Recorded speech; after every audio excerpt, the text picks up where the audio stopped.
कहानी का स्टार्ट 1850 का सीन दिखाते हुए होता है और हम एक राइटर को देखते हैं जो बहुत फेमस था। और ये राइटर उस जगह का नहीं था बल्कि वो यहाँ किसी से मिलने आया था। तो वह राइटर एक घर के दरवाजे पर नॉक करता है, लेकिन उस घर में जो लेडी रहती थी वो राइटर को वापस जाने का कहती है क्योंकि वो लेडी उसे एक कस्टमर समझ रही थी। तो वो राइटर लेडी को अपने बारे में बताता है कि मैं कस्टमर नहीं बल्कि राइटर हूँ। तो वो लेडी समझ जाती है और दरवाजा खोल लेती है और वो राइटर को घर के अंदर बुला लेती है। राइटर दरअसल इस लेडी के हस्बैंड से मिलने आया था और इस लेडी के हस्बैंड का नाम थॉमस था। थॉमस एक बूढ़ा इंसान था। ये राइटर थॉमस से एक स्टोरी सुने आया था। जैसे ही वो राइटर थॉमस से मिलता है, थॉमस उसकी इंसल्ट करता है, तुम इतनी दूर से मुझसे सिर्फ मिलने आए हो। तो राइटर उसके गुस्से को इग्नोर करते हुए कहता है, मैं तुमसे स्टोरी सुनने आया हूँ। और राइटर थॉमस को पैसों की ऑफर भी देता है कि अगर आप मुझे वो स्टोरी सुना दें तो मैं आपको अपने सारे पैसे दे दूंगा। ये कहकर राइटर थॉमस के सामने अपने सारे पैसे रख देता है, लेकिन थॉमस उसकी ऑफर को रिजेक्ट कर देता है। तो वो राइटर से कहता है, जाकर तुम गवर्नमेंट की हिस्ट्री पढ़ो, तुम्हें वो स्टोरी मिल जाएगी। लेकिन वो राइटर थॉमस से स्टोरी सुनने की जिद करता है। ये बात सुनकर थॉमस को राइटर पर गुस्सा आता है और वो उसे जाने का कहता है। राइटर अपसेट होकर वहाँ से जाने लगता है, लेकिन थॉमस की वाइफ राइटर को जाने से रोकती है और वो राइटर से माफी भी मांगती है कि उसके हस्बैंड ने मिसबिहेव किया है। तो वो लेडी बताती है, थॉमस ने वो स्टोरी आज तक किसी को नहीं बताई और मैं भी स्टोरी को नहीं जानती। तो फिर थॉमस की वाइफ खुद उसके पास जाकर राइटर को स्टोरी सुनाने की रिक्वेस्ट करती है और इस इंसिडेंट के बारे में बताया जो उनके साथ पेश आया था। तो फिर थॉमस अपनी वाइफ के कहने पर स्टोरी सुनाने के लिए तैयार हो जाता है।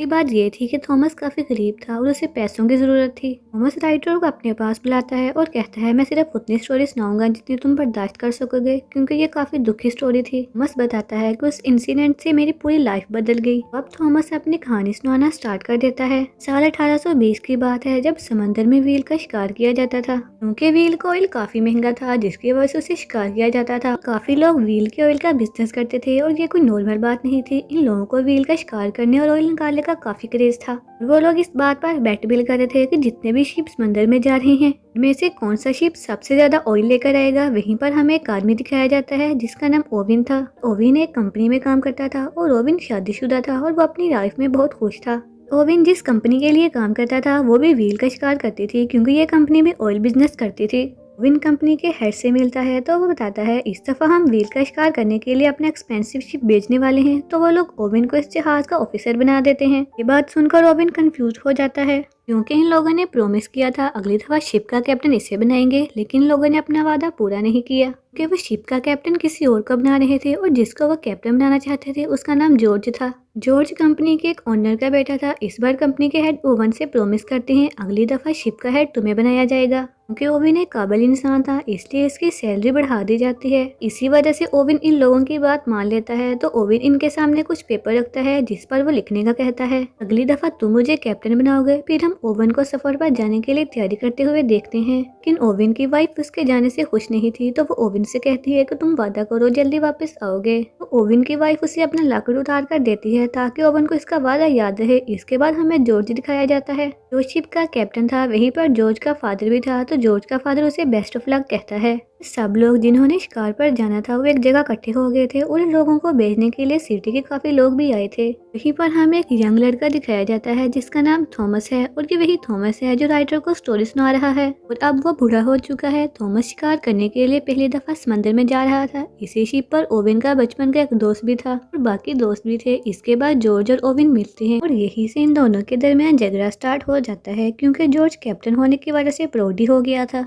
ओविन को अब जॉर्ज के अंडर काम करना था। ये लोग सफर पर निकल जाते हैं। थोड़ी दूर जाते ही शिप में खराबी हो जाती है। ऐसा फील हो रहा था कि शिप कहीं फंस गया हो। तो ओविन अपनी स्किल को यूज करते हुए इस सिचुएशन को हैंडल करता है। ओविन को इन सब चीजों का काफी एक्सपीरियंस भी था, लेकिन जॉर्ज इस जैसा बिल्कुल भी नहीं था, क्योंकि इसमें कोई भी स्किल्स मौजूद नहीं थी। वो ओविन की स्किल्स को देखकर जेलिस होता है और इस चीज का बदला वो रात को डिनर पर ओविन से लेता है और जो उसकी काफी इंसल्ट करता है कि तुम एक गरीब फार्मर के बेटे हो। और ओविन से इंसल्ट बर्दाश्त नहीं हो रही थी। वो बेचारा कुछ कर भी नहीं सकता था। तो वो वहाँ से उठकर चला जाता है और अपने साथियों को सुबह जल्दी उठने का कहता है। शिप पर हमें ये बात देखने को मिलती है कि गरीब लोगों को कोई इंपॉर्टेंस नहीं दी जाती थी, बल्कि उन्हें हमेशा ह्यूमिलेट किया जाता था। लेकिन जॉर्ज ओविन को ऑर्डर देने लग जाता है और ओविन ना चाहते हुए भी इसके ऑर्डर को मानता है कि तभी ओविन को समंदर में एक तूफान नजर आता है। वो तूफान के बारे में जॉर्ज को बताता है कि समंदर में तूफान की वजह से खतरा हो सकता है और हमें शिप को वापस मोड़ लेना चाहिए। लेकिन जॉर्ज ओवेन की बात मानने से इनकार कर देता है और शिप को तूफान में ले जाने का कहता है। जब वो लोग तूफान में जाते हैं तो वो लोग वहाँ पर फंस जाते हैं। यहाँ भी ओवेन उनको कहता है कि शिप को वापस ले चलो, लेकिन जॉर्ज अपनी जिद पर था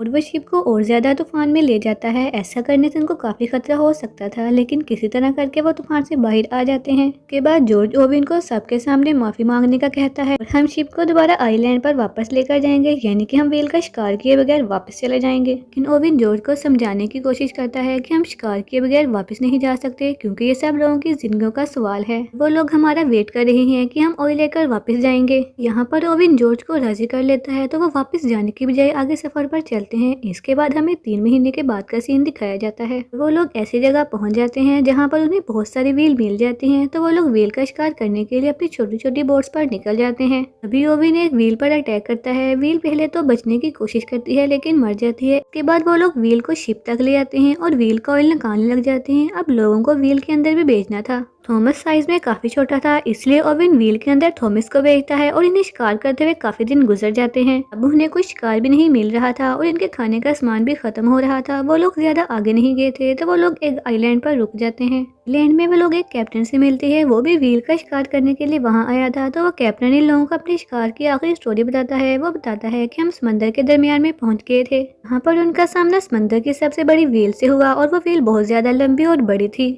ग्रेट व्हील कहा गया और ग्रेट व्हील ने उनकी शिप पर अटैक कर दिया। इनकी शिप डिस्ट्रॉय हो गई, जिसकी वजह से कैप्टन का हाथ और बाजू भी टूट गया और बाकी साथी भी मर गए। कैप्टन की बातों को सीरियस नहीं ले रहे थे कि वो कोई झूठ बोल रहा है, तो वो कैप्टन वहां से चला जाता है। अब उन सबके दिलों में भी लालच आ गया था, हमें भी उस जगह जाना चाहिए जहाँ ग्रेट व्हील है। इसके बाद उस जगह जाने के लिए आगे बढ़ते हैं। अब हमें 14 महीने के बाद की कहानी दिखाई जाती है और सफर करने के बाद वो लोग फाइनली उस जगह पर पहुंच जाते हैं। इसका उस कैप्टन ने जिक्र किया था और जहाँ ग्रेट व्हील थी। फिर वो सब लोग अपने हथियार और बोट्स लेकर उस जगह जाने लगते हैं। वो लोग आगे बढ़ ही रहे थे कि ओवेन की बोट पर कोई अटैक कर रहा था, जिसकी वजह से वो लोग बोट से गिर जाते हैं और यहाँ पर वो पहली दफा अपने सामने ग्रेट व्हील को देखते हैं। बिल्कुल वैसी ही व्हील थी जो कैप्टन ने बताई थी, लेकिन इसके बाद व्हील वहाँ से जाने लगती है। कि ओवेन के बाकी साथी अभी बोट पर ही मौजूद थे, इसलिए वो एक व्हील पर अटैक कर देते हैं, जिससे वो व्हील तो मार देते हैं, लेकिन ग्रेट व्हील इनको ऐसा करते देख लेती है। सीधा उनकी शिप पर अटैक करती है, जिसकी वजह से शिप डूबने लगती है। जॉर्ज अपनी बोट पर बैठे ये सब देख रहा था। ये वो इस व्हील को वहीं छोड़कर वापस शिप की तरफ आने लगते हैं, क्योंकि अब इनका शिप डूब रहा था। जॉर्ज सबको शिप छोड़ने का ऑर्डर देते हैं और वो सब लोग बोट्स में आ गए थे, लेकिन खाने का सामान वो अपने साथ ले लेते हैं। इसके बाद अगली सुबह हम देखते हैं कि वे लोग वहां से निकलने के लिए समुद्री मैप को देख रहे थे,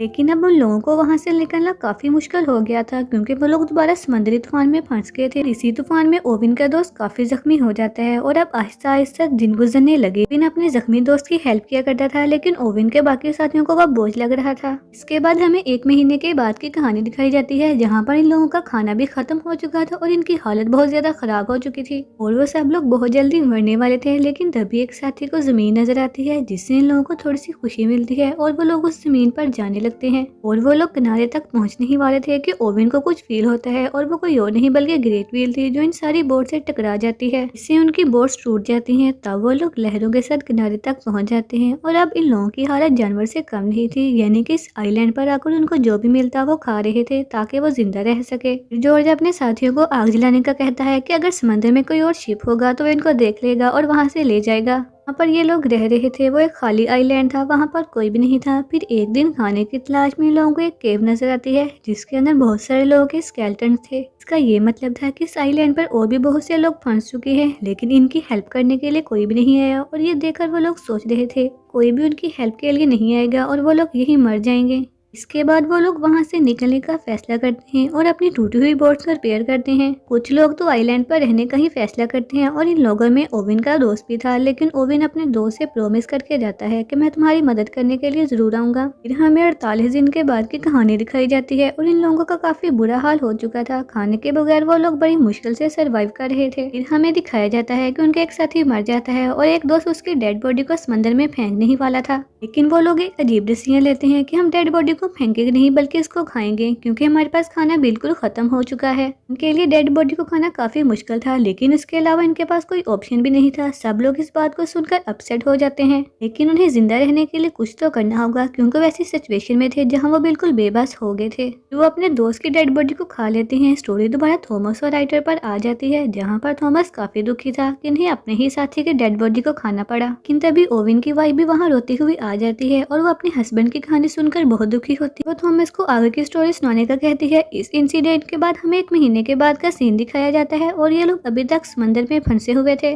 भूख की वजह से इनका काफी बुरा हाल था, इसलिए वो खुद को जिंदा रखने के लिए गेम खेलते हैं और इस गेम में कोई हार जाता तो उसको मार दिया जाता था। बाद में वो साथी मिलकर डेड बॉडी को खा लेते थे। एक दिन कैप्टन जॉर्ज गेम हार जाता है तो जॉर्ज अपने कजन को गन देकर उसे शूट करने का बोलता है, लेकिन जॉर्ज का कजन उसको शूट करने के बजाय खुद को शूट कर लेता है और बाकी लोग उसे खा लेते हैं। एक दिन हमें वही ग्रेट व्हील नजर आती है और ओवेन इस पर अटैक करने ही वाला था। ओवेन व्हील की आंख देख लेता है, इसलिए ओवेन इस पर अटैक नहीं करता और वो भी वहाँ से चली जाती है। काफी दिन के बाद हमें एक शिप दिखाया जाता है और शिप के लोग जॉर्ज की बोट को देख लेते हैं, तो वो लोग इनकी हेल्प करते हैं। शिप का कैप्टन ये देखता है कि बोट में इंसानी हड्डियां पड़ी हुई हैं, तो वो काफी शॉक्ड हो जाता है और वो बोट जिसमें थॉमस और ओवेन थे वो दूसरी बोट से अलग हो चुकी थी। ओवेन और थॉमस का भी काफी बुरा हाल था कि तभी ओवेन की नजर एक शिप पर पड़ती है और वो हेल्प के लिए शिप को बुला लेते हैं। फिर वो इस खतरनाक सिचुएशन से बाहर आ जाते हैं। फाइनली इन लोगों को बचाकर इनकी सिटी पहुंचा दिया जाता है, जहां सिटी के लोग इनको देखकर हैरान रह जाते हैं कि उन्होंने तो ये एक्सपेक्ट कर लिया था कि ये लोग मर चुके हैं। वहीं पर ओवेन की वाइफ उसका वेट कर रही थी। ओवेन की वाइफ जल्दी से इसके पास आकर उससे मिलती है। उसी दिन ओवेन और थॉमस मिलते हैं, तो ओवेन अपनी मेमोरी के लिए थॉमस को व्हील पिन दे देता है। इसके बाद कंपनी के लोग ओवेन और जॉर्ज को बुलाते हैं इनसे स्टोरी सुनने के लिए जो उनके साथ समंदर में पेश आई थी। लेकिन कंपनी के लोग तो इनकी स्टोरी पर यकीन करने वाले नहीं थे, तो ओवेन वहां से चला जाता है। जाते जाते वह जॉर्ज से कहता है कि तुम कैप्टन होने की वजह से जिम्मेदारी को पूरा करो, इन्हें सब कुछ सच सच बता दो। पहले तो जॉर्ज झूठ बोलता है, लेकिन बाद में वो सारा सच बता देता है। लेकिन कंपनी के लोग समझ रहे थे कि जॉर्ज कोई झूठी स्टोरी सुना रहा है। इसके बाद ओवेन दिखाया जाता है, उसको दोबारा जिंदगी मिली थी, इसलिए वो अपनी न्यू लाइफ का अच्छे से स्टार्ट लेता है और वादे के मुताबिक उसने अपने दोस्त को बचाने के लिए उसकी हेल्प के लिए एक बोट भी भेज दी थी। लेकिन काफी देर हो चुकी थी और ओवेन का फ्रेंड भी मर चुका था और यहाँ पर थॉमस की स्टोरी भी कंप्लीट हो जाती है। कहानी कंप्लीट करने के बाद थॉमस राइटर से पूछता है, क्या तुम इस स्टोरी को दुनिया के सामने लाओगे? जिस पर राइटर जवाब देता है कि हाँ, लेकिन मैं इस स्टोरी को ऐसा मोड़ दूंगा जो रियल इंसिडेंट पर बेस होगी। इसके बाद हमें काफी महीनों के बाद का सीन दिखाया जाता है। उस राइटर ने वो बुक लिख दी थी जिसकी वजह से वो काफी फेमस भी हो गया था। इसके साथ ही ये मूवी यहीं पर एंड हो जाती है।